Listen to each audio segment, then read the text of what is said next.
Jeeva history பார்வையாளர்களுக்கு வணக்கம். இன்றைய நேர்காணலில் அரசியல் சமூக வரலாற்று ஆய்வாளர் மருத்துவர் காந்தராஜ் அவர்கள். ஐயா வணக்கம். தமிழ்நாட்டு வரலாற்றில், அந்த அரசுகள் வரலாற்றில் பல்லவர் காலம்ங்கிறது ரொம்ப ஒரு முக்கியமான காலமா பார்க்கப்படுது. ஏன்னா களப்பிரர்களுக்கு பிறகு இவங்க வர்றாங்க. அப்படிங்கிறப்ப இவர்கள் வந்ததுக்கு அப்புறம் தான் சனாதன தன்மைகள் அதிகமாகுது, வைதிக தன்மைகள் அதிகமாகுது, தமிழ் மொழிக்கான முக்கியத்துவம் குறையுது, சமஸ்கிருதத்துக்கான முக்கியத்துவம் அதிகரிக்குது. இது மாதிரி பல்வேறு விமர்சனங்களும் பல்லவர் காலத்துல உண்டு. அதே சமயம் இவங்க வந்ததுக்கு அப்புறம் தான் கட்டிடக்கலையே ரொம்ப சிறப்பா அமைந்தது அப்படின்னு பல்வேறு விஷயங்கள் உண்டு. பல்லவர்கள் தமிழர்களா, சமணர்களா, பௌத்தர்களா, வடக்கிருந்து வந்தவங்களா, தெலுங்கர்களா, சிங்களத்தோட தொடர்புடையவர்களான்னு பல்வேறு விதமான பார்வைகள் இந்த பல்லவர்களை பற்றி இருக்கு. வேறு எந்த பேரரசு குறித்தும் இவ்வளவு கான்ட்ரவர்சி, குழப்பங்கள் இல்லை. பல்லவர்கள் ஆட்சி எப்போ வந்தது, எப்படி வந்தது, அது யாருக்கான ஆட்சியா இருந்தது? முதல்ல அது சிம்ம விஷ்ணு அந்த மாதிரி பேர்ல தான். அந்த சிம்ம விஷ்ணு பேர் தான் எனக்கு ஞாபகம். அதுக்கு முன்னாடி சிம்ம விஷ்ணுவுக்கு அப்பா ஒருத்தர் இருந்தாங்க. அதுக்கப்புறம் சிம்ம விஷ்ணு ரெண்டாவது. அதுல வந்து பிரபலமானதுன்னு எடுத்தீங்கன்னாக்கா மகேந்திர பல்லவன். மகேந்திர பல்லவனுக்கு அப்புறம் நரசிம்ம பல்லவன், அதுக்கப்புறம் ராஜசிம்மன், இதெல்லாம் வரிசையா வர்றாங்க. அதுக்கப்புறம் வந்து பல்லவ சோழர்கள் பெருசா வந்துடுறாங்க. பிற்கால சோழர்கள் வந்துடுறாங்க. அவங்க வந்த அப்புறம் பல்லவர்கள் அடங்கி போயிடுறாங்க. இன்னும் சொல்லப்போனால் குறுநில மன்னர்களாக மாறிடுறாங்க. அந்த அளவுக்கு போயிடுது. பல்லவர்களுடைய இது பற்றி அவங்க எங்கேருந்து வந்தாங்கங்கிறது யாருக்குமே தெரியல. வடநாடான ஒரு ஒரு இது என்னன்னா மணிபல்லவ தீவுங்கிறான். மணிபல்லவ தீவு ஒருவேளை அந்தமானா இருக்கலாம்ங்கிறாங்க. ஓ, அந்தமானா இருக்கலாங்கிறாங்க. அந்த மணிபல்லவ தீவுல இருந்து வந்தவர்களுக்கு இவங்களுக்கு தாய்மொழி தமிழ் கிடையாதுங்கிற மாதிரி ஒரு இது உண்டு. ஆனா நீங்க பாத்தீங்கன்னா அழகான கல்வெட்டுகள் வந்து மகாபலிபுரத்துல, மாமல்லபுரத்துல இருக்கு. அந்த நரசிம்ம பல்லவனுடைய பேர் வந்து அந்த அழகான தமிழ் எழுத்துக்கள்ல இருக்கும். அந்த எழுத்துக்கள் ரொம்ப தெளிவா, சோழர்கள் பின்னாடி வந்த சோழர்கள் எழுத்துக்கள் கூட அவ்வளோ சீரான வரிசையா ஒரு ஒழுங்கான இதா இருக்காது. நீங்க அதை இப்பவும் போய் பார்க்கலாம். நரசிம்ம பல்லவனுடைய சிலைக்கு மேல அவன் பேரை போட்டிருக்கும், பல்லவன் போட்டிருக்கும். அதெல்லாம் அவ்வளோ அழகான எழுத்துக்கள்லாம் இருந்திருக்குது. ஆனா அவங்க காலத்துல தான் சமஸ்கிருதம் உள்ள நுழையுது. மகேந்திர பல்லவன் வர்ற வரையிலும் தெற்கு பகுதியில வந்து பௌத்தமும் சமணமும் தான் இருந்தது. இன்னும் சொல்ல போனா இந்த நாடு முழுக்க சமணமும் பௌத்தமா தான் இருந்தது. கொஞ்சம் கொஞ்சமா இவனுங்க உள்ள வர்றானுங்க, ஆரிய வந்தேரிகள் உள்ள வர்றானுங்க. தெற்கு பகுதியில் அவனுக்கு வந்து பெருசா உள்ள வந்ததுக்கு எப்படி வந்தாங்கன்னாக்கா, முக்கிய காரணமா இருந்தவர் வந்து அப்பர். அப்பர் அப்பர் அப்பர் வந்து திருநாவுக்கரசர் நூற்றாண்டு சொல்லுங்க. கிபி 7ஆம் நூற்றாண்டு. கிபி 7ஆம் நூற்றாண்டு. அதாவது களப்பிரர் காலம் முடிஞ்சு. களப்பிரர் காலம், களப்பிரர் காலத்தை இருண்ட காலம்னு பண்ணிட்டாங்க. ஆமா, அவங்க ஆண்ட விஷயமே தெரியாது. அவங்க யாரு என்னங்கிறது எதுவுமே தெரியாது. அவர்கள் காலத்துல தான் சங்க இலக்கியங்கள் பூரா உருவானது. திருக்குறளே அந்த காலம் சொல்றாங்க. எல்லாமே திருக்குறள் சங்க இலக்கியம் தான். 17 கீழ் கணக்கு, 17 கீழ் கணக்குல வருது. எல்லாமே வந்து கிறிஸ்துவுக்கு முன்னாடி தொல்காப்பியர் காலத்துல இருந்து ஒரு தொல்காப்பியருடைய கணக்கு போட்டோம்னாக்கா 5000 ஆண்டுகள்ங்கிறான். 5000 ஆண்டுகளுக்கு முன்பு எழுதப்பட்டதா இருக்குங்கிறாங்க. அதனாலதான் அதுக்கு தொன்மையான காப்பியம் பேர் இருக்கு. தமிழே தொன்மையான மொழி. அதை விட தொன்மையானது, அதிலே தொன்மையான இதுன்னு வரும்போது 5000 ஆண்டுகளுக்கு முன்பாக எழுதப்பட்ட ஒரு புத்தகம். இலக்கணத்தை பத்தி எழுதுறாங்க. இலக்கணத்தை பத்தி எழுதுறாங்கன்னா என்ன அர்த்தம்னாக்க இலக்கியம் இருந்திருக்கணும். ஆமா, இலக்கியம் தான் முதல்ல வரும். இலக்கியம் தோன்றின பிறகுதான் இலக்கணம் வரும். இலக்கணம் வந்து 5000 ஆண்டுகளுக்கு முன்னாடி, அதுக்கு முன்னாடி இலக்கியங்கள் இருந்திருக்கும். அதெல்லாம் அந்த களப்பிரர் காலத்துலதான் அதெல்லாம் செலுத்து துவங்கி இருந்துகிட்டு இருந்த போது, இந்த ஆரிய வந்தேரிகள் வந்த போது தன்னுடைய மொழியான சமஸ்கிருதம், இன்னைக்கு இருக்கிற சமஸ்கிருதம் இல்லை, அன்னைக்கு இருந்த சமஸ்கிருதம் வேற. வேத மொழியோட நீங்க இது பண்ணக்கூடாது. வேதங்கள் வந்து சமஸ்கிருதத்தில் எழுதப்படலை. சமஸ்கிருதத்துக்கு அது என்ன மொழி? அது வேத மொழி. ஓகே, அது வேத மொழி. அதுவும் சமஸ்கிருதம் தானே? கிடையாது, சமஸ்கிருதம் கிடையாது. இப்ப ஆரியர்கள் இங்க வந்தப்ப சமஸ்கிருதம் பேசலையா? அந்த வேத மொழி வந்து சமஸ்கிருதம் கிடையாது. அது ஒரு ஓசை. ஆஹா, ஓஹோ, பஹா, பஹா அப்படின்வாங்க. அந்த ஓசைகளுக்கு எல்லாம் அர்த்தம். அது ஒளிதான், மொழி கிடையாது. மொழி கிடையாது. வேதங்கள் எழுதப்படவில்லை, ஓதப்பட்டன. அப்ப இந்த சிரிக்கு யஜூர் சாம அதெல்லாம் ஸ்மிருதிகள், வேதங்கள்ல என்ன சொல்றதுங்கிறத புரிஞ்சுக்கிறதுக்கு வந்து உபநிஷதங்களை படிக்கணும். உபநிஷதங்கள் தான் வேதத்துல இதை சொல்லிடுதுன்னு சொன்னான். நாமளா கேட்டு பொழிப்புரை, கோனார் உரை மாதிரி அவன் என்ன சொன்னாங்கிறது அவன் சொல்லிதான் தெரிஞ்சது. வேதங்களை படிச்சவனுக்கு, வேதம் கற்றவர்கள் இன்னைக்கு இல்லைங்கிறாங்க. இன்னைக்கு இல்லவே இல்லைங்கிறாங்க. அப்ப நீங்க சொல்றத பாத்தீங்கன்னா, ஆரியர்களுடைய அவர்கள் இந்த மண்ணிற்கு வரும்போது பேசிய மொழி, அவர் எழுப்பிய ஒலி வேறு, பிற்காலத்தில் சமஸ்கிருதம்ங்கிற வடிவம் வந்தது வேற. சமஸ்கிருதம் ரொம்ப பிந்தைய மொழி. அப்ப அந்த மந்திரங்கள் எதுவுமே சமஸ்கிருதத்துல இல்லையா? மந்திரங்கள் எதுவுமே ரிக், சாம், அதெல்லாம் எதுவுமே சமஸ்கிருதம் கிடையாது. அப்ப எந்த ஆண்டு தெளிவா இந்த புத்தகத்துல தெளிவா சொல்லியிருக்காங்க. வைதிக மொழி வேற, கைலாசநாத சமஸ்கிருதம் வேற, தெளிவா எழுதியிருக்காரு. சமஸ்கிருதம் வேற. வேதத்துல சிவபெருமானும் இல்ல, விஷ்ணு இல்லைங்கிறாரு. இதெல்லாம் பிற்கால தெய்வங்கள்ங்கிறாரு. அப்புறம் அங்க முருகன் வரதுக்கு வழியே இல்லை. ஆக இன்னைக்கு இந்துக்கள்னு சொல்லிட்டு இருக்கிற வேதங்கள்ல சொல்லப்பட்ட ஒரே கடவுள் எடுத்தாக்கா பிரம்மன் தான். பிரம்மன். பிரம்மனை தவிர விஷ்ணுவோ சிவனோ யாருமே வேதங்கள்ல தமிழ்நாட்டு கடவுள் இல்லையே. அதாவது அந்த அந்த பிரம்மனுக்கு இந்தியாவுல கோயிலும் இல்ல, விழாக்களும் இல்ல, இதுவும் கிடையாது. ஆக இந்து மதங்கிற பேர்ல இவனுக்கு சொல்லிட்டு இருக்கிறது பூரா இன்னைக்கு அந்த மதமே இல்லை. அதுக்கான ஆதாரம் இந்த மாதிரி புத்தகங்கள் இருக்குது. இன்னைக்கு நீ இந்து மதம்னு இந்த RSS குரூப் சொல்றதுக்கு அது அது இந்து ஒழுங்கா இந்து மதம், அதுக்கு பேர் பிராமண மதம். பிரம்மனால் உருவாக்கப்பட்ட மதம் பிராமண மதம். பிரம்மனே இல்லாம போயாச்சு. அந்த விழாக்களும் போயிடுச்சு. சிவராத்திரி இருக்கிறது, வைகுண்ட ஏகாதசி இருக்குது. பிரம்மராத்திரின்னு ஒண்ணு இல்லை. பிரம்மனுக்கு என்ன விழா இருக்குது? எங்க இந்த நாட்டுக்கு எங்க நடக்குது? இந்த நாட்டு இந்து மதம் இருக்கிற ஒரே நாடு இந்த பூமி தான் இருக்குது. நேபாளம். நேபாளில் இருக்குது சொல்லிக்கிறாங்க. அது ஏன்னா அது புத்தர் பிறந்த ஊர். அதை அந்த புத்தர் பேர் வரக்கூடாதுங்கிறதுக்காக அங்க போய் இந்து மதம் வச்சாங்க. பெரும்பாலானவர்கள் பௌத்தம் இருக்குது. கிழக்கு நீங்க போயிட்டீங்கன்னா கிழக்கு மாகாணங்கள் பூராமே பௌத்த மதம் தான். வங்காளத்திலேயே நீங்க கல்கத்தாவிலேயே நீங்க பார்க்க ஆரம்பிச்சிடலாம் பௌத்த மதத்தை. அதுக்கப்புறம் போனீங்கன்னா முழுக்க அசாம், மணிப்பூர் இந்துக்களா இருக்கிறாங்க. மேகாலயா, இது அருணாச்சல் பிரதேஷ், இது எல்லாமே பௌத்த மதம் தானே. அப்படி அவங்க ஆமா, காஷ்மீர்ல ஒரு பகுதி லடாக் பூராவும் பௌத்த மதம் தானே. ஒரு பகுதி இஸ்லாம், ஒரு பகுதி லடாக், ஜம்மு மாத்திரம்தான் இந்துக்கள் இருக்காங்க. அங்கதான் அந்த காஷ்மீர பண்டிதர்கள் இருக்காங்க. அவனுக்கு அந்த காஷ்மீர் இதுக்கு மலைக்கு போறதே இல்லை, இமயமலைக்கு போறதே இல்லை. அவனுக்கு கீழே தான் இருக்கும். ஆரம்பிக்கிற இடத்துல இருக்காங்க. காஷ்மீருக்குள்ளார இந்து மதமே கிடையாது. ஆனா இதெல்லாம் அதாவது அப்பரை பத்தி ஆரம்பிச்சேன். அதனாலதான் இது போயிட்டோம். அப்பர் ஒரிஜினலா சமண முனிவர், சமணர். அவர் தர்மசேனருக்குன்னு அவருடைய பெயர். ஓகே. அவருடைய தங்கை, அவருடைய சகோதரி, அந்த அம்மா பெயர் மறந்துட்டேன். அந்த அம்மா தான் இவரை இந்து மதத்துக்கு, இந்த சமண வைதிக மதத்துக்கு வரவழைக்கிறாங்க. வைதிக மதம்னாக்கா அன்னைக்கு சைவ மதம் தான் இருந்தது. சைவரா இவர் மாறுறாரு. சைவரா மாறின போது சமணர்கள் கோவிச்சுக்கிட்டு அப்பருக்கு பெரிய தொந்தரவுலாம் கொடுக்குறாங்க. அதுக்கு பிறகுதான் அவர் தீவிரமான சைவரா மாறிடுறாரு. தீவிரமான சைவரா மாறி அவர் புகழ்பெற்று விளங்க ஆரம்பிச்சிடுறாரு. புகழ்பெற்று விளங்க ஆரம்பிச்ச போது அவர் அந்த பன்னிரு திருமுறைகள்லாம் பாட ஆரம்பிச்ச போது அவருடைய புகழ் கொடிகட்டி பறக்க ஆரம்பிச்ச போது அப்பதான் மகேந்திர பல்லவருடைய ஆட்சி நடக்குது. அப்ப அந்த டைம்ல இவர் அங்க வர்றாரு. காஞ்சிபுரத்துக்கு இது பண்ணும்போது பழக்கும்போது அவருடைய சொல்வன்மையில இதாகி சமண மதத்துல இருந்த மகேந்திர பல்லவன் சைவனா மாறும். சைவனா மாறும்போது காஞ்சி அப்ப என்னன்னா, காஞ்சி பல்கலைக்கழகம் இருக்குது, பௌத்த பல்கலைக்கழகம். அந்த நேரத்துல பௌத்த மதத்தை பரப்புறதுக்காகவும் பௌத்த இலக்கியங்களை இது பண்றதுக்காகவும் 2 பல்கலைக்கழகங்கள், இன்னும் சொல்ல போனா உலகத்தினுடைய முதல் 2 பல்கலைக்கழகங்கள் எடுத்தீங்கன்னா நாலந்தா பல்கலைக்கழகமும் காஞ்சி பல்கலைக்கழகம் தான். அந்த பௌத்த மதத்தை சேர்ந்த சீனர்கள் இவங்க எல்லாருமே, சீனர்கள், ஜப்பானியர்கள், அந்த கிழக்காட்சி நாடுகள்ல இருந்தவங்களாம் அங்க நாலந்தாவுக்கு காஞ்சிபுரத்துக்கு போனாங்க. அப்படி வந்ததுதான் நீங்க சரித்திர குறிப்புகள்ல பாத்தீங்கன்னா பாகயான், ஹியூன்சாங் 2 பேர் வந்ததெல்லாம் நீங்க பார்க்கலாம். கிபி 7-8. கிபி 7-8. அதுக்கு முன்னாடி இருந்து பாக்யான் கிமுலயே வந்துடுறாரு. கிமுலயே வந்துடுறாரு. பாக்யான் ரொம்ப சீனாவுக்கும் இந்தியாவுக்கும் தொடர்பு இருக்கோ இல்லையோ, சீனாவுக்கும் காஞ்சிபுரத்துக்கும் தொடர்பு காஞ்சிபுரத்துக்கும் சீனாவுக்கும் தான் தொடர்பு. ஏன்னா இங்க இருந்த இந்த காஞ்சி பல்கலைக்கழகத்திலிருந்து போனவங்க தான் இன்னைக்கு இந்த கராத்தையை கத்து கொடுத்தது அந்த இவரு தானே. கடல் வழியா போயிருவாங்களோ? தரை வழியாவே போகலாம் சீனாக்கு. நீங்க அப்படியே போய் அசாம், அருணாச்சல் பிரதேச அப்படியே சீனா போயிடலாமே.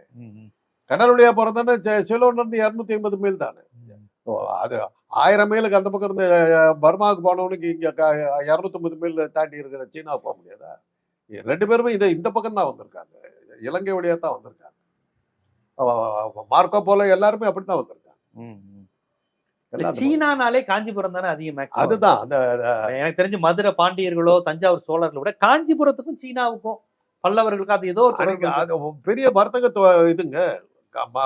மாமல்லபுரத்துக்கு வந்து கப்பல்கள் வந்து நிறைய நின்றுகிட்டு இருந்தது. பூம்புகார் வந்து பெரிய துறைமுகமா இருந்திருக்கு. துறைமுக பட்டம் தானே அது. பட்டினப்பாலை எழுதுறாங்க. துறைமுகத்தை பத்தி எப்படி எல்லாம் இருந்துக்குதுன்னு எழுதுறாங்க. பட்டினப்பாலை. ஆமா, எப்படி நாவாய்கள் வந்து எப்படி நிக்கும், எந்த மாதிரி இது பண்ணுங்கிறதெல்லாம் எழுதியிருக்காங்கல்ல. அந்த அளவுக்கு கடல் வாணிக்கு நமக்கு நடந்துகிட்டு இருந்தது. மகேந்திர பல்லவன் காலத்துல சீனர்கள் பௌத்த மதம் தழைத்து அந்த புலிகேசி படையெடுத்து வந்ததுக்கு காரணம் அதுதான். இவன் சமண மதத்துல இருந்து சைவ மதத்துக்கு மாறின உடனே புலிகேசி வந்து பௌத்த மதத்தை சேர்ந்தவன். அவன் பூனா கிட்ட அவனுடைய ஆட்சி வாதாபி அங்க இருக்குது. அவன் மகாராஷ்டிரா இதெல்லாம் அவன் கீழே இருக்குது. சாளுக்கிய வம்சம் சேர்ந்தவன். பௌத்த மதத்தை சமண மதத்துல இருந்து சைவத்துக்கு போயிட்டான உடனே பௌத்த பல்கலைக்கழகத்தை ஏதாவது பண்ணிட போறாங்கிறதுக்காக தான் படையெடுத்து வந்தான் புலிகேசி படையெடுத்துட்டு வந்தான். நினைச்சோம் ஆக்சுவலா மகேந்திர பல்லவன் தோத்து தான் போறான். அவங்ககிட்ட தோத்தான். இல்ல இப்ப இந்த இடத்துலதான் நீங்க கிளாரிஃபை பண்ண. மகேந்திர பல்லவன்கிறவன் காஞ்சிபுரத்துக்காரனா வடக்கு இருந்து வந்தவனா? அதான் மணிபல்லவங்கிற தீவு. அதான் இன்னைக்கு இருக்கிற தமிழன் கிடையாது. அந்தமானா இருக்கலாங்கிறாங்க. இப்ப சோழர் தமிழன், பாண்டியர் தமிழன், சேரர் தமிழன், பல்லவன் தமிழனா இல்லையா? அது கான்ட்ரவர்ஷியல் இது இருக்கு. ரெண்டு வகையான. அவங்க வந்து தெலுங்கா இருக்கலாம். தெலுங்கு மொழி இப்ப ரொம்ப பிற்காலத்துல வந்தது. இன்னும் சொல்ல போனா கன்னடத்துக்கு பிறகுதான் தெலுங்கு. கிபி 7ஆம் நூற்றாண்டு கன்னடத்துக்கு பிறகுதான் தெலுங்கு வருது. திராவிட மொழிகள்ல வந்து மூத்த மொழின்னு எடுத்தீங்கன்னா தமிழுக்கு அடுத்த அதே அளவுக்கு பழமைன்னு எடுத்தீங்கன்னாக்கா கன்னடத்துக்கு அப்புறம் ரொம்ப காலம் கழிச்சுதான் தெலுங்கு வருது. அதுக்கப்புறம் மலையாளம் ரொம்ப மலையாளம் வந்து ரொம்ப கொடுந்தமிழ். இன்னும் சொல்ல போனாக்கா திருநெல்வேலி தமிழ் தான் அங்க மலையாளம். ஆமா ஆமா. திருநெல்வேலி ஸ்லாங் நீங்க நம்ம ஈழத்தமிழருடைய பேச்சும் கேரளாவும் கொஞ்சம் இது இருக்கும். அதைத்தான் வந்து என்ன சொன்னாங்கன்னா தமிழையே வந்து கொஞ்சம் ஒரு மாதிரி பேசி. இன்னும் சொல்ல போனா மலையாளம் தான் நிஜமான தமிழ். கொடுந்தமிழ் சொல்லுவாங்க. கொடுந்தமிழ் இல்ல, அதுதான் ஒரிஜினல் தமிழ். சங்க இலக்கியத்துல இருக்கிற வார்த்தைகள் அங்கத்தான் இன்னும் பயன்படுத்துறாங்க. மயில வந்து மஞ்சைமா, தென்னை மரத்தை வந்து தெங்க மரம். அந்த பெயர்கள்லாம் இன்னைக்கு கிடந்து தொழுடாமா, வணங்குடான்னு சொல்ல மாட்டேன், தொழுடாமா, தொழுகை, இதெல்லாம் அந்த தமிழ் வார்த்தைகள்லாம். இன்னும் பாத்தீங்கன்னா நீங்க மலையாளத்தை ஒழுங்கா கேட்டீங்கன்னா ஒழுங்கான தமிழ் பேசுறது தான் மலையாளம். இந்த ராயபுரம் தமிழ் இதெல்லாம் சேர்ந்து இதெல்லாம் போட்டு பார்த்தீங்கன்னா அந்த தமிழ் வேற, நாம பேசுற தமிழ் வேற. கண்ணதாசன் தான் எழுதினார். ஒழுங்கான தமிழ் பேசுறது வந்து ஒரே ஒரு மாவட்டம் தான் இருக்குது. எதுன்னா சேலம் மாவட்டம். அப்படியா? ஆமா, சேலத்துலதான் எந்த கலப்பும் இல்லாத ஒரு தமிழ் ஒரு அளவுக்கு பேசுறாங்க இருக்காங்க. கொஞ்சம் கொங்கு நாடு கோயம்புத்தூர் மாதிரி தானே. நமக்கு அந்த இது வராது. ஏனுங்க அதெல்லாம் நம்ம கிட்ட கிடையாது. அந்த ராகம் போடுறதெல்லாம் கிடையாது. நம்ம ஒழுங்கா தமிழ் பேசுறவங்க சேலம் மாவட்டத்துல தான் இருக்காங்க. கண்ணதாசன் எழுதுறாரு. நீங்க கொங்கு பக்கம் போக மாட்டீங்க, வடக்கு பக்கம் ஒழுங்கான தமிழ் இப்படி இல்லாம அப்படி இல்லாம தமிழா இருக்கிற இடம் வந்து சேலம் மாவட்டம். மதுரை இல்லையா? இது மதுரையில அங்க நீங்க தெற்க போக போக அந்த ஏனுங்க என்னவே பேசுறேன் என்னவே திருநெல்வேலி நீங்க அதெல்லாம் அங்கே வந்துடுது. மதுரையில மதுரையிலே நல்ல அழகான நகரம் உச்சரிக்கூடிய தமிழ் தஞ்சாவூர் தமிழ் தான் சொல்லுவாங்க. மதுரைக்காரனுக்கு நகரமே வராது. தஞ்சாவூர் தான் சொன்னேன் நான். இதெல்லாம் இருக்குது. இதெல்லாம் வந்து பல்லவர்களுடைய இது எங்க இருந்து வந்தாங்கிறதுக்கான பல்வேறு வகையான இதெல்லாம் இருக்குது. சரியா தெரியல. மணிபல்லவங்கிற ஒரு தீவை பத்தி சொல்றாங்க. அது அந்தமான் நிக்கோபார் ஆகிய தீவுகளா இருக்கலாங்கிறாங்க. அங்க இருந்து வந்திருக்கலாங்கிறாங்க. அதனால அது இன்னும் இந்த ஏன்னா அந்த வங்காள விரிகுடாவில் நிறைய சின்ன சின்ன சின்ன தீவுகள் இருக்கு. அங்கிருந்தெல்லாம் வந்திருக்காங்க. ஆனா ஒரு குழப்பம் தான். பல்லவர்கள் வந்து அவங்க தமிழர்களே அல்ல அப்படிங்கறதெல்லாம் இருக்குது. ஆனா சமஸ்கிருதத்தை வந்து தென்னாட்டுல கொண்டு வந்தது பல்லவர்கள். மகேந்திர பல்லவ காலத்தில் ஆட்சி மொழியா என்ன இருந்தது? ஆட்சி மொழி தமிழ் தான் இருந்தது. நீங்க மகாபலிபுரத்துல பார்க்கலாம். அந்த எழுத்துக்கள்லாம் தமிழ் எழுத்துக்கள் தானே. தமிழ் எழுத்துக்கள் தான். சமஸ்கிருதம் உள்ள வந்தது அப்பதான். சமஸ்கிருதம் கொண்டு வர வேண்டிய அவசியம் இவங்க உள்ள வந்துட்டாங்க. அப்பருடைய பேச்சை கேட்டுட்டு சமணன் மதத்துல இருந்து சைவ மதத்துக்கு மாறின போதுதான் இதெல்லாம் பக்தி இலக்கியமே அப்பதான் ஆரம்பம். பெரிய புராணம், சேக்கிழார் எல்லாருமே அப்பதான் வர்றாங்க. அதுக்கப்புறம் தான் வந்து நாயன்மார்கள்லாம் வர்றாங்க. அது ஒரு நாயன்மார்கள் பக்தி இலக்கியம் சனாதனத்துக்கு துணை போனதுதான். அது சனாதனம். அதை தான் சனாதனமா எடுத்துக்கிட்டாங்க. சனாதனம் அதை எடுத்துக்கிச்சு. இப்ப இந்த புத்தகத்தில் எழுதிய பிரகாரம் சிவனும் பெரும்பாலும் வந்து இந்து மதத்துல சொல்லப்படாத கடவுள்ன்றாங்க, பிற்கால தெய்வங்களுக்கு வேதங்கள்ல சொல்லப்படாது. இங்க வந்தவொடனே இந்த இந்த வழிபாடெல்லாம் இருக்கிறத பார்த்தோம்னா இவங்க அதை ஏற்றுக்கிட்டாங்க. அவங்க எது வந்து ஒரிஜினலா வச்சிருக்காங்க,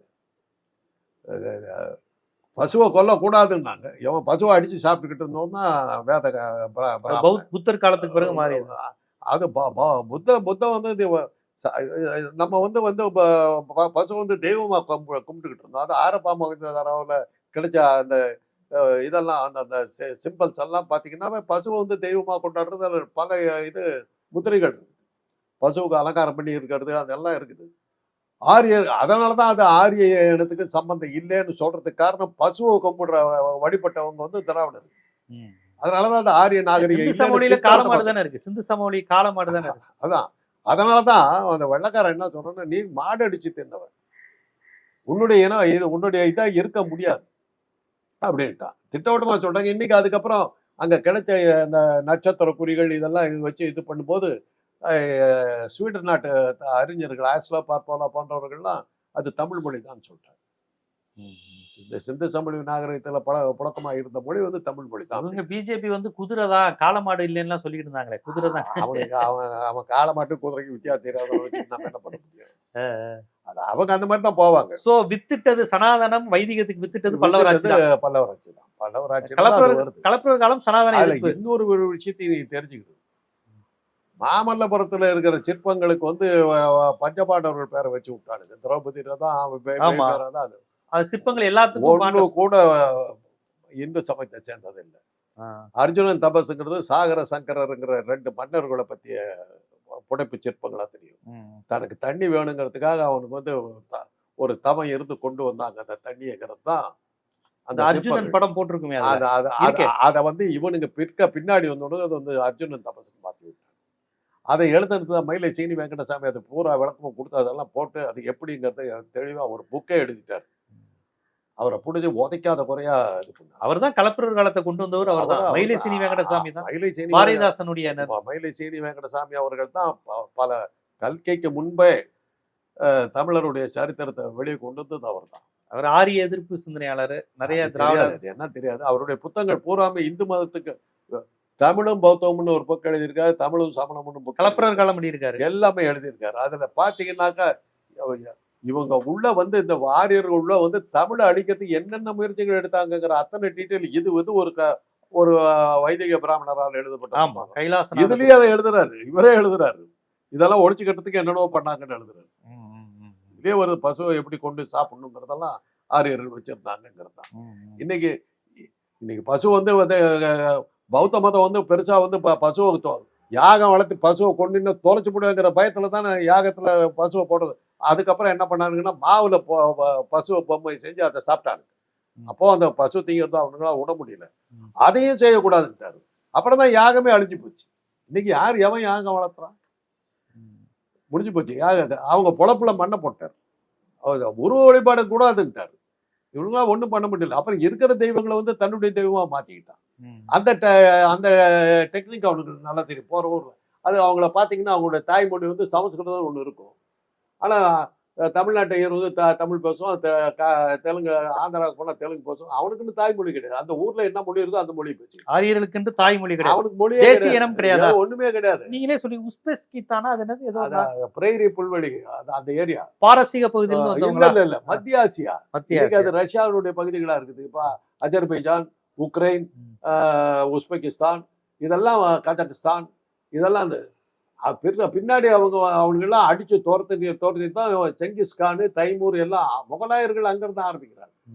செங்கிஸ்கான் தைமூர் வழி வந்தவர்கள் தான் முகலாயர்கள். மங்கோல்ஸுங்கிறது தான் முகல்னு மாறுது.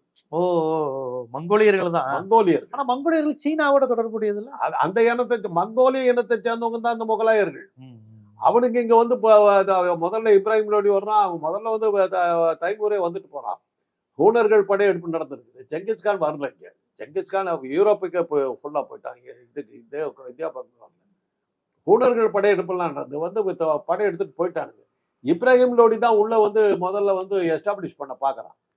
இப்ராஹிம் லோடியை தோக்கடிச்சுட்டு தான் பாபர் வந்து முகலாய சாம்ராஜ்யத்தை ஆரம்பிக்கிறான். இவங்க உடனே சரண் ஆயிட்டாங்க. முகலாய சாம்ராஜ்யம் வந்து 7 தலைமுறை வர்றவர்கள் இவனுக்கு வந்து போராடவே இல்லையா. அவன் கூட பொண்ணு கொடுத்து பொண்ணு எடுத்துக்கிட்டான ஆனா பல்லவர்கள் காலத்துல பார்ப்பனர்கள் தான் எமர்ஜ் ஆனாங்க. அந்த சமயத்துல தான் சனாதன இது அந்த சைவ மதமும் வைணவ மதமும் வருது. ஆழ்வார்கள் சிவனை இவனுங்க ஏத்துக்கிட்டானுங்க. சிவனை ஏத்துக்காதவங்களாம் பெருமாளை ஏத்துக்கிட்டானுங்க. இந்த புத்தகத்தினுடைய பிரகாரம் சிவனும் விஷ்ணுவும் 2 பேருமே பிற்கால தெய்வங்கள் இருக்கிறார். இந்துக்கு அதுக்கு சம்பந்தம் இல்லைங்கிறார். ஆக இவங்க ஒரு புது மதத்தை உருவாக்கிட்டு நீங்க பாத்தீங்கன்னாக்கா திருக்குறளை வந்து அன்னைக்கு காலையில எல்லாரும் பாராயணம் பண்ணி பேசி ஓதிட்டு போயிருக்காங்கன்னு தெரியுது. எப்ப அந்த காலத்துல பல்லவர் காலத்துல பல்லவர் காலத்துல 7ஆம் நூற்றாண்டு அதுக்கு முன்னாடி எல்லாம் திருக்குறளை வந்து ரெகுலரா மக்கள் ஓதிக்கிட்டு இருந்திருக்காங்க. மந்திரம் சொல்ற மாதிரி சொல்லிட்டு இருந்திருக்காங்க. என்ன ஆதாரம்னா ஆண்டாளுடைய திருப்பாவை 2வது திருப்பாவையில சொல்றா, மையிட்டு எழுதும் இது எழுதும் தீக்குறளை சென்று ஓதோம்ங்கிறா. அப்படின்னா குறளை ஓதிக்கிட்டு இருந்திருக்காங்க. அதை நிறுத்தத்துக்காக உருவாக்குனது தான் திருப்பாவையும் திருவப்பாவை. ஓ, திருக்குறளை ரெகுலரா மந்திரம் மாதிரி சொல்லிட்டு இருக்கிறத ஒழிச்சு கட்டுறதுக்காக உருவாக்குனது தான் திருப்பாவை. இப்ப அப்ப வந்து பல்லவர் காலத்துலதான் அது முடியுது. அது அந்த காலத்துல. அப்ப கலப்பர் காலம் வரையும் பண்ணிருக்காங்க. 7ஆம் நூற்றாண்டு வரைக்கும் தமிழ் தாங்க இருந்துகிட்டு இருந்தது. திருக்குறளை ஒரு கடவுளுக்கு மந்திரம் ஓதுற மாதிரி ரெகுலரா ஓதி எல்லாம் சொல்லிக்கிட்டு அகர முகர எழுத்து. அதனாலதான் அவ தெளிவா எழுதுறா. தீக்குறளை கெட்டதை சொல்ற குறள், தீக்குறள் கெடுதலை உண்டாக்குற புத்தகம், அதை சென்று ஓதோம். அதுக்கு பின்னாடி வந்தவங்களுக்கு சில பேர் என்ன குறளைனாக்கா கோல் சொல்றது, கோல் சொல்றது வந்து ஓதுவாங்களா பார்த்தாங்க. ஆக தெளிவா தெரியும். 7ஆம் நூற்றாண்டுக்கு பிறகுதான் பக்தி இலக்கியம் வருது. பெரிய புராணம் இதெல்லாம் அப்புறம் தான் வருது. பன்னிரு திருமுறைகள்லாம் அப்புறம் தான் வருது. நீங்க பாத்தீங்கன்னா அதுல ஒரு வேடிக்கை என்னன்னா, முழு முதற் கடவுளாக சொல்லப்படுகின்ற விநாயகரை பத்தி பன்னிரு திருமுறைகள் ஒண்ணுமே கிடையாது. ஏன்னா அது வாதாபியில இருந்து வந்தது. பௌத்த மத சின்னம் ஐராவதங்கிற யான். வாதாபி கொண்டான், வாதாபி கணேசன், வாதாபி அது நரசிம்மபல்லம் வந்து புலிகேசியை தோக்கடிச்சு இது பண்ண போது அந்த கோட்டையினுடைய வாசல்ல இந்த சிலை இருக்குது. இது என்னன்னு கேட்ட போது புலிகேசி இதைத்தான் வணங்கிட்டு போவான். புலிகேசி பௌத்தராட்சி, அவர் பிள்ளையார வணங்கினாரா? அந்த ஐராவதங்கிற யானை வந்து பௌத்தருடைய புனித சின்னம். அந்த ஐராவதம் யானைங்கிறது வந்து அரச மரத்தடியில இருக்கும். அரச மரங்கிறது தான் போதி மரம். போதி மரத்தடியில தான் புத்தருக்கு யானை உண்டாச்சு. அதனாலதான் பிள்ளையார வந்து அரச மரத்தடியில வைக்கிறாங்கன்னாக்கா அது பௌத்த மத சின்னம். அதனாலதான் அரச மரத்தடி இவனுக்கு அதை வந்து பட்டை தீட்டி இதெல்லாம் பண்ணி தன்னுடைய கடவுளா மாட்டிக்கிட்டாங்க. என்ன வேடிக்கைன்னாக்கா சனாதன தர்மத்தை சேர்ந்த முதல் கடவுள் முதலில் வணங்க வேண்டியவன் யாருன்னாக்கா பௌத்த மதத்தை சேர்ந்த ஐராவதங்கிற யானையை தான் வந்து சனாதனத்துக்கு எதிரானது. அந்த அதனுடைய புனித சின்னமான ஐராவதங்கிற யானையை தான் பிள்ளையாருங்கிற பேர்ல இவன் கூப்பிட்டுக்கிட்டு இருக்கிறான். ஆக பௌத்த மதத்தை அழிக்க முடியல, பேர் தான் மாறிச்ச ஒழிய பௌத்த மதத்தினுடைய சமண மதத்தினுடைய தீபாவளி அழிக்க முடியல. விழாக்கள் போறாம சமண மதம் பௌத்த மதத்தை விழாக்கள் தான், அதையும் அழிக்க முடியல. இவனுங்க ஏத்துக்கிட்டானுங்க. நரகாசுரனை செத்த நாள் அப்படின்ட்டான். அவன் கதையை மாத்தி. பல்லவர் காலத்துல இருந்தா எல்லா பல்லவர் காலத்துலதான் இது சமஸ்கிருதம் வந்தது, பார்ப்பன மேலாதிக்கம், திருக்குறளை அழிச்சது எல்லாமே அப்பதான். பக்தி இலக்கியம் எல்லாமே வந்து திருக்குறளை அழிச்சாங்கன்னு சொல்ல முடியாது. ஏன்னா கல்கி அதுல வந்து ஒரு இது எழுதுறாரு.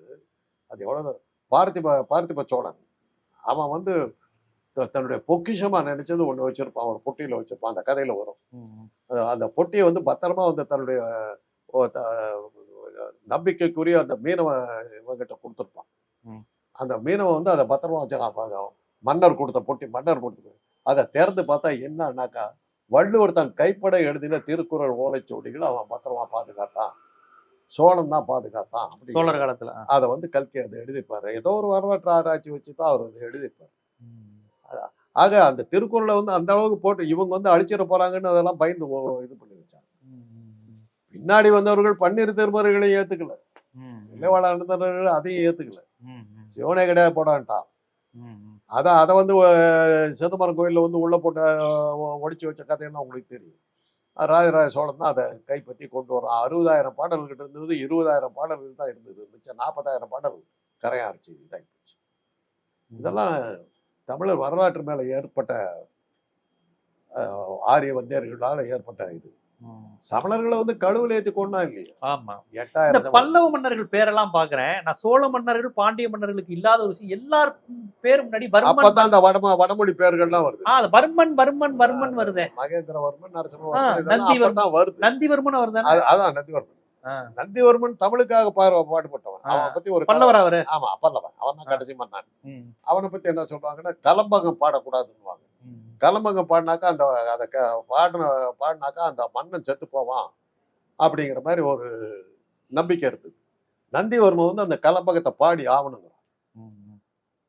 அப்படி பாடினா நீ செத்து போயிடுங்கிறான், பரவாயில்ல அப்படிங்கிறான். ஏன் அந்த கலம்பகத்தை பாடக்கூடாதுங்கிறான்? அது அந்த இந்த மாதிரி ஒரு நம்பிக்கை. கலம்பகம் பாடினா அந்த மன்னனுக்கு உயிருக்கு ஆபத்து அப்படின்னு. கலம்பகம் தமிழ், அது தமிழ். நந்திவர்மன் கலம்பகம் அதை பாடுறான், அந்த புலவர் பாடி முடிக்கிறான், மன்னன் செத்து போயிடுறான். ஓ, இப்படி கொலை செய்யப்படுறாரு. அதே செத்து போயிடுறான், ஹார்ட் அட்டாக் ஏதோ வந்து செத்து போயிடுறான். அந்த இதை நம்பிக்கை உண்மையாயிடுது தமிழுக்கு. அதான் நந்திவர்மன் கலம்பகங்கிறது ஒரு பெரிய தமிழ் இலக்கியம். தமிழ் இலக்கியத்துக்காக தான் உயிரையே கொடுத்தவங்கிற பேரை இது வச்சுட்டு தான் பல்லவ சாம்ராஜ்யத்தினுடைய கடைசி மன்னவன் இறக்குறான். நந்திவர்மன் இறந்ததுக்கு பிறகு பல்லவ சாம்ராஜ்யம் இதாயிடுது. பிற்கால சோழர்களா, கண்டராதித்தர், இவங்கெல்லாம் ஆதித்த சோழன், இவெல்லாம் வந்து அந்த ராஷ்டிரகூட மன்னர்கள் வந்து தக்கோல போர்ல அடிச்சு அவங்களை பல்லவனுக்கு உதவியா நின்று அடிச்சு அவங்களை துரத்துனதுக்கு பிறகு பார்த்திபனுடைய மகள் குந்தவியை வந்து பல்லவ மன்னன் கட்டிக்கிறான். கட்டிக்கிட்டதுக்கு பிறகு அந்த பார்த்திபன் பல்லவன் தானே. ஆமா, பார்த்திபன் வந்து சோழன். அவருடைய மகளைத்தான், பல்லவனுடைய மகளைத்தான் பார்த்திபனுடைய மகன் விக்ரமன் கட்டிக்கிறான். விக்ரம சோழன் கட்டிக்கிறான். விக்ரம சோழன் தான் பிற்கால சோழர்கள் ஆரம்பிக்கிறான். அந்த பிற்கால சோழர்கள் இதுல தான் ஆதித்த சோழன் வந்து ராஷ்டிரகூட மன்னர்கள் இது பண்ணதுக்கு அதுவே ஒரு வடமொழி பேர்ல தான் வருது. ஏன்னா கரிகாலன்கிற தமிழ் பேர்ல இருந்து விஜயாலய சோழன், ஆதித்ய சோழன்கிறப்பே வடமொழி வருது. அந்த விஜயாலயனுக்கு வேற பேர் இருக்குது, வரலாற்றுல அந்த பேரை கொடுக்குறாங்க. ராஜராஜனுக்கு கூட அருண்மொழிவர்மன் தானே பேர். அருண்மொழி தேவன்கிறது அவன் பேர். அது மாதிரி அந்த பேர்கள்லாம் குந்தவி இதெல்லாமே வந்து தமிழ் பேர்கள். பழுவேட்டரையர் இதெல்லாம் தமிழ் பேர்கள். அது பின்னாடி வந்து அந்த வரலாற்று ஆசிரியர்கள் அதை கொஞ்சம் இது பண்ணி கொஞ்சம் சமஸ்கிருதம் பண்ணிட்டாங்க. ராஜராஜனுக்கு ஒரு பட்டம் தான். ஸோ பல்லவர்கள் ஆட்சிங்கிறது பக்தி இலக்கியம் தோன்றிய காலகட்டம், மனு தர்மம் உள்ள நுழைந்த காலகட்டம், சமஸ்கிருத இலக்கியங்கள் தோன்றின காலம், சமஸ்கிருத தமிழ் இலக்கியங்கள் கொஞ்சம் பின்னாடி போன காலம். ஆனா இந்த பல்லவர் யாருங்கிறது தெரியல. தமிழர் அத வாத பிரதிவாதங்கள் நிறைய. வடநாடுன்னு தெரியல.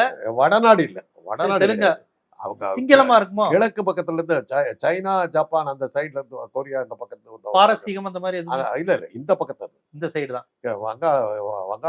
வங்க கடலுக்கு அந்த பக்கம் தான், இந்தோனேஷியா அந்த பக்கத்துல இருந்து வந்தவங்க தான் அவங்கள பத்தி.